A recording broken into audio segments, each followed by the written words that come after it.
Hi, എല്ലാവർക്കും സ്വാഗതം. ഇന്ന് നമ്മൾ തയ്യാറാക്കുന്നത് വളരെ സ്വാദിഷ്ടമായ ഒരു പുളിശ്ശേരിയാണ് തയ്യാറാക്കുന്നത്. ഇന്നത്തെ നമ്മുടെ പുളിശ്ശേരി പഴുത്ത നാട്ടുമാങ്ങ കൊണ്ടുള്ള മാമ്പഴ പുളിശ്ശേരിയാണ് തയ്യാറാക്കുന്നത്. നമുക്ക് എങ്ങനെയാണ് എളുപ്പത്തിൽ നമ്മുടെ വീട്ടിൽ ഈ മാമ്പഴ പുളിശ്ശേരി എങ്ങനെ തയ്യാറാക്കാമെന്ന് നോക്കാം. മാമ്പഴ പുളിശ്ശേരി തയ്യാറാക്കാനായിട്ട് ആവശ്യമായിട്ടുള്ള സാധനങ്ങൾ എന്തൊക്കെയെന്ന് നോക്കാം. നമ്മളിവിടെ എടുത്തിട്ടുള്ളത് ഒരു മുറി തേങ്ങ ചിരകിയത് എടുത്തിട്ടുണ്ട്. പിന്നെ നമുക്ക് വേണ്ടത് പച്ചമുളക് വേണം. പച്ചമുളക് നമ്മുടെ എരിവിനനുസരിച്ചിട്ട് വേണം എടുക്കേണ്ടത്. പിന്നെ നമുക്ക് വേണ്ടത് നല്ലതുപോലെ പഴുത്ത നല്ല നാട്ടുമാങ്ങ വേണം. പിന്നെ നമുക്ക് വേണ്ടത് ഒരു ഗ്ലാസ് തൈര് വേണം. പിന്നെ നമുക്കിത് ചേർക്കാനായിട്ടുള്ള കറിവേപ്പില വേണം. ഇത്രയും സാധനങ്ങൾ ചേർത്തിട്ടാണ് ഇന്ന് നമ്മൾ ഈ സ്വാദിഷ്ടമായ നാട്ടുമാങ്ങ കൊണ്ടുള്ള മാമ്പഴ പുളിശ്ശേരി തയ്യാറാക്കുന്നത്. ഇനി നമുക്കിത് എങ്ങനെ തയ്യാറാക്കാമെന്ന് നോക്കാം. ആദ്യം നമ്മൾ എടുത്തു വച്ചിട്ടുള്ള ഈ നല്ലതുപോലെ പഴുത്ത നാട്ടുമാങ്ങ നമുക്ക് നല്ലതുപോലെ ഒന്ന് കഴുകി ഇതിൻ്റെ പുറമെയുള്ള തൊലി എല്ലാം മാറ്റി കൊണ്ടുവരാം. നമ്മളെടുത്ത പഴുത്ത നാട്ടുമാങ്ങയുടെ തൊലിയെല്ലാം കളഞ്ഞ് നമ്മൾ എടുത്തിട്ടുണ്ട്. ഇനി നമുക്ക് ഇതിൻ്റെ മുകളിൽ നിന്നും ചെറുതായിട്ടൊന്ന് കട്ട് ചെയ്ത് കൊടുക്കാം. ഇതുപോലെ നമുക്കിതിൻ്റെ രണ്ട് സൈഡും ഇങ്ങനെ ഒന്ന് ചെറുതായിട്ടൊന്ന് കട്ട് ചെയ്ത് കൊടുക്കാം.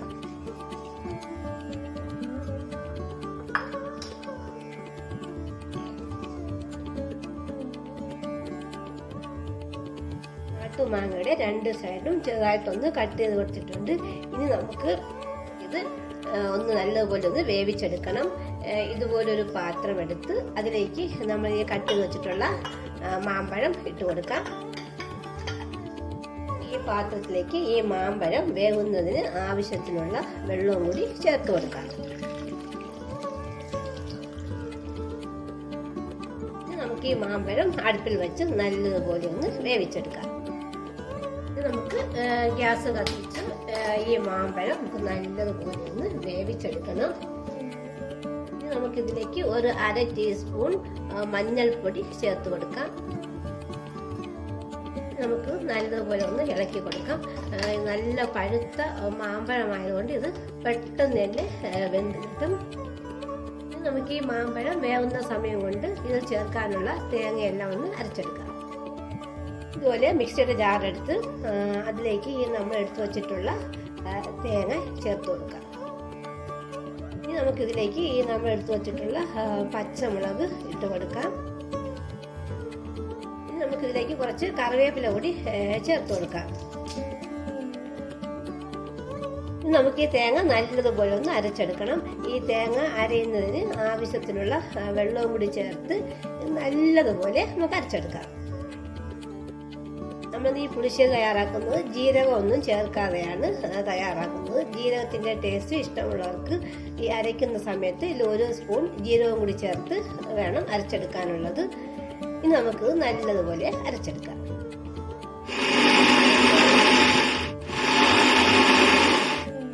തേങ്ങയും പച്ചമുളകും കൂടി ചേർത്ത് നമ്മൾ മിക്സിയിൽ വെച്ച് നല്ലതുപോലെ അരച്ചെടുത്തിട്ടുണ്ട്. ഇനി നമുക്ക് ഇതിലേക്ക് ഈ നമ്മൾ എടുത്തു വച്ചിട്ടുള്ള തൈരും കൂടി ചേർത്ത് ഒന്നുകൂടി ഒന്ന് മിക്സിയിൽ വെച്ച് നല്ലതുപോലെ ഒന്ന് അടിച്ചെടുത്തോണ്ട് വരാം.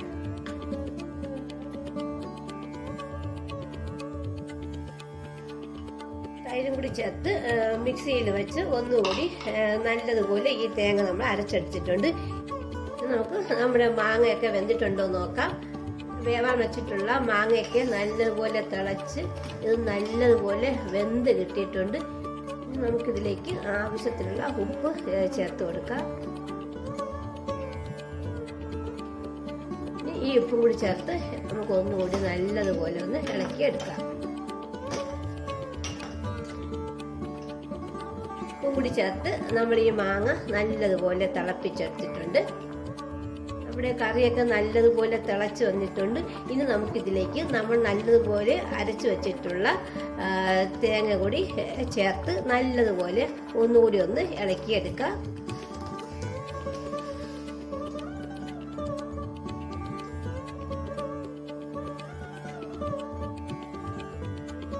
ഇനി നമുക്ക് അരച്ചു ചേർത്ത തേങ്ങയും കൂടി ചേർത്ത് ഈ കറി നല്ലതുപോലെ ഒന്ന് ഇളക്കി ചേർക്കാം.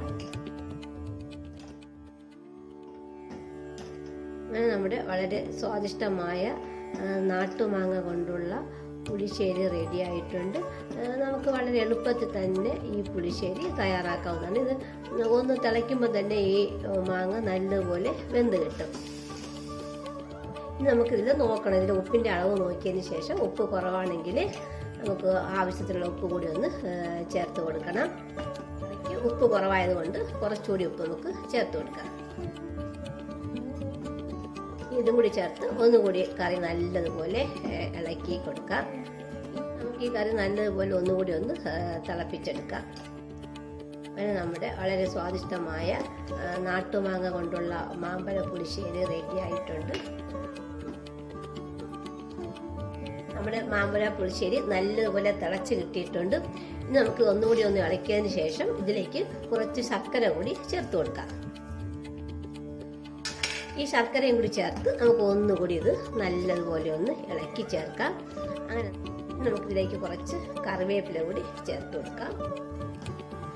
എല്ലാം കൂടി ചേർത്ത് ഈ കറി ഒന്നുകൂടി നല്ലതുപോലെ ഇളക്കി എടുക്കാം. അങ്ങനെ നമ്മുടെ വളരെ സ്വാദിഷ്ടമായ മാമ്പഴ പുളിശ്ശേരി റെഡി ആയിട്ടുണ്ട്. ഇനി നമുക്ക് ഈ ഗ്യാസ് ഓഫാക്കാം. ഇനി നമുക്കിതിലേക്ക് കടുകും കൂടി വറുത്ത് ചേർക്കാം. നമുക്ക് കടുക് വറക്കാനായിട്ട് ആദ്യം നമുക്ക് വെളിച്ചെണ്ണ ഒഴിച്ചു കൊടുക്കാം. ഇതിലേക്ക് 3 വറ്റൽമുളക് ഇട്ട് കൊടുക്കാം. നമുക്കിതിലേക്ക് കടുക് കൂടി ഇട്ട് കൊടുക്കാം.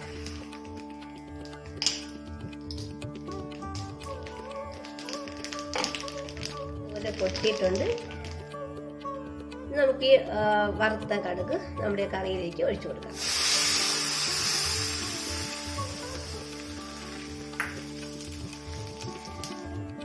ഇതാണ് നമ്മൾ തയ്യാറാക്കിയ വളരെ സ്വാദിഷ്ടമായതും അതുപോലെ ഹെൽത്തി ആയിട്ടുള്ള പഴുത്ത നാട്ടുമാങ്ങ കൊണ്ടുള്ള മാമ്പഴ പുളിശ്ശേരി. നമ്മൾ തയ്യാറാക്കിയത് പഴുത്ത നാട്ടുമാങ്ങ കൊണ്ടാണ് ഈ പുളിശ്ശേരി തയ്യാറാക്കിയിട്ടുള്ളത്. ഇത് വളരെ എളുപ്പത്തിൽ തന്നെ നമ്മുടെ വീട്ടിൽ തയ്യാറാക്കാൻ പറ്റുന്ന ഒരു പുളിശ്ശേരി കൂടിയാണ് നമ്മൾ തയ്യാറാക്കിയിട്ടുള്ള ഈ പഴുത്ത നാട്ടുമാങ്ങ കൊണ്ടുള്ള മാമ്പഴ പുളിശ്ശേരി.